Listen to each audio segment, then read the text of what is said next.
नर्मदे हर. आज आमच्या परिक्रमेचा 45वा दिवस आणि सकाळी पहाटे आम्ही दही या गावातून निघून 7 वाजेपर्यंत इथे आलो आहे. हे रोकडिया हनुमान बडकेश्वर महादेव मंदिर अत्तर सुमा इथे रात्री यांच्याबरोबर विश्रामाला होतो. नर्मदे हर.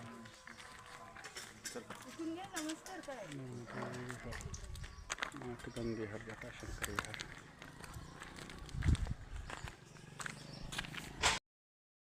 आज इथे कन्यापूजन आहे आणि त्यानिमित्त माईचं आगमन झालेलं आहे आणि इथं मैयाचं पूजन चालू आहे. नर्मदे हर. अमावस्येच्या मुहूर्तावर आश्रमातल्या बाबाजींनी आम्हाला थांबवून घेतलं, तुम्ही कुमारिकांना इथं प्रसादीसाठी या, थांबा. नर्मदे हर. मात गंगे हर. फार सुंदर माता राणीची बैठक किती बघा, किती सुंदर आहे, अगदी गोड. नर्मदे हर. बघा काय सुंदर बसली मैया. वा वा. नर्मदे हर.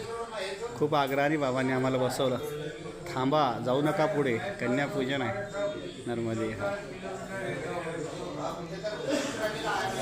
असा सुंदर योग होतो कधी कधी. चालू ना बघा, आता 25 किलोमीटरच्या वर 26-27 किलोमीटर चाललो आहे सकाळपासून 10:30 वाजेपर्यंत आणि अजून 10 किलोमीटर चालायचं आहे. पुढचा रूट असा आहे, या प्रकारे रूट आहे पुढील.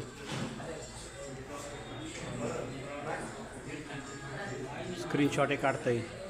नर्मदे हर.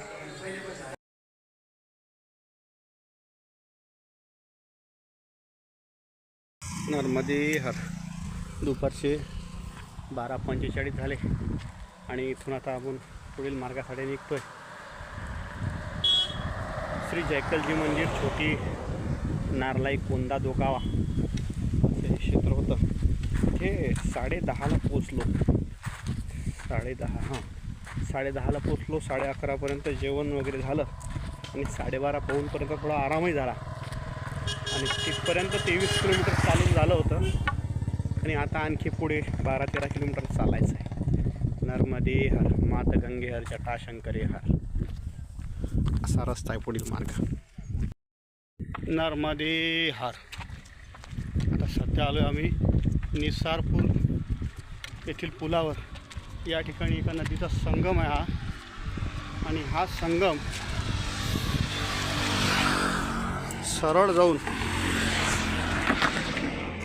माँ नर्मदेमध्ये तिथे झालेला आहे आणि मैयाचं तिथं बॅकवॉटर जास्त जमा झाल्यामुळे पूर्ण हे पाणी या नदीचं थांबलेलं आहे. यात काही मैयाचंही पाणी, बॅकवॉटरचं पाणी आहे, पण परिक्रमावासीसाठी हाच मार्ग दाखवलेला आहे आणि हा या नदीचं पाणी असल्यामुळे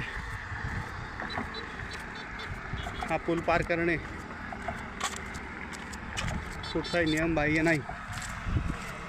असा संगम आहे, फार मोठा परिसर आहे.